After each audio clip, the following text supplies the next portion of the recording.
എല്ലാവർക്കും നമസ്കാരം. ഇന്ന് നമുക്ക് നല്ല ടേസ്റ്റി ആയിട്ടുള്ള ഒരു ഈവനിങ് സ്നാക്ക് ഉണ്ടാക്കുന്നത് എങ്ങനെയാണെന്ന് നോക്കാം.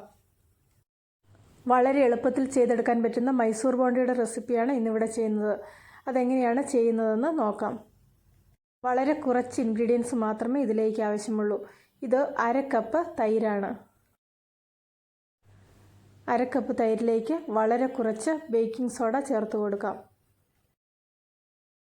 ബേക്കിംഗ് സോഡ ചേർത്തതിന് ശേഷം ഇതുപോലെയൊന്ന് മിക്സ് ചെയ്യണം. മിക്സ് ചെയ്യുന്ന സമയത്ത് തൈര് ഇതുപോലെ പൊങ്ങി വരുന്നുണ്ടെങ്കിൽ മാത്രമേ നമ്മൾ ഉണ്ടാക്കുന്ന മൈസൂർ ബോണ്ട ശരിയായിട്ട് കിട്ടുകയുള്ളൂ.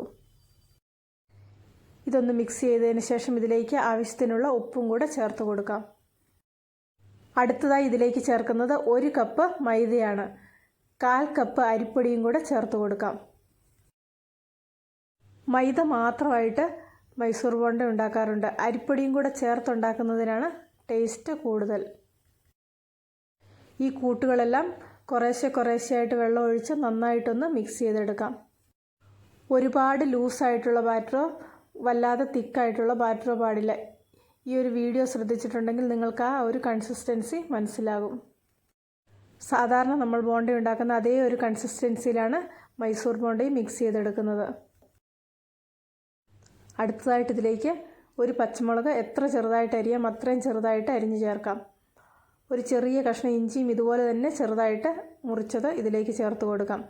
കുറച്ച് മല്ലിയിലയും കൂടെ ചേർത്ത് നന്നായിട്ടൊന്ന് മിക്സ് ചെയ്തെടുക്കാം. ഇതുപോലെ ഒന്ന് മിക്സ് ചെയ്തതിന് ശേഷം ഒരു 5-10 മിനിറ്റ് നമുക്കിത് റെസ്റ്റ് ചെയ്യാൻ വേണ്ടി വെക്കാം. ഇവിടെ ഇപ്പോൾ 10 മിനിറ്റ് കഴിഞ്ഞിട്ടുണ്ട്.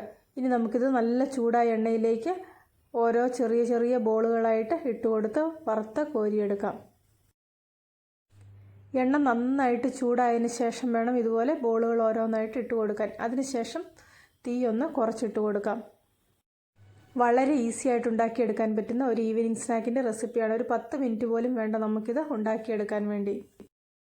ഇതുപോലെ ഉണ്ടാക്കിയിട്ടുണ്ടെങ്കിൽ വെറുതെ കഴിക്കാൻ തന്നെ നല്ല ടേസ്റ്റാണ്. പ്രത്യേകിച്ച് കറിയുടെ ഒന്നും ആവശ്യമില്ല. കുട്ടികൾക്കും മുതിർന്നവർക്കും ഒരുപോലെ ഇഷ്ടപ്പെടുന്ന ഈ മൈസൂർ ബോണ്ട ഒരു പ്രാവശ്യം ഉണ്ടാക്കി നോക്കുക. നിങ്ങൾക്കിത് നന്നായിട്ട് ഇഷ്ടപ്പെടും. ഇന്നത്തെ ഈ റെസിപ്പി എല്ലാവർക്കും ഇഷ്ടപ്പെട്ടെന്ന് വിശ്വസിക്കുന്നു. ഇഷ്ടപ്പെട്ടെങ്കിൽ ലൈക്ക് ചെയ്യണം, ഷെയർ ചെയ്യണം, കൂട്ടത്തിൽ അഭിപ്രായങ്ങൾ അറിയിക്കാനും മറക്കണ്ട. ഈ ചാനൽ സബ്സ്ക്രൈബ് ചെയ്യാത്തവർ ആരെങ്കിലും ഉണ്ടെങ്കിൽ സബ്സ്ക്രൈബ് ചെയ്ത് റൈറ്റ് സൈഡിലെ ബെല്ലൈക്കണും കൂടി ഒന്ന് ആക്ടിവേറ്റ് ആക്കാൻ മറക്കണ്ട. എങ്കിൽ മാത്രമേ ഞാൻ പുതിയ വീഡിയോസ് അപ്ലോഡ് ചെയ്യുമ്പോൾ നിങ്ങൾക്കതിനുള്ള നോട്ടിഫിക്കേഷൻ കിട്ടുകയുള്ളൂ. പുതിയൊരു വീഡിയോയുമായിട്ട് വീണ്ടും കാണാം.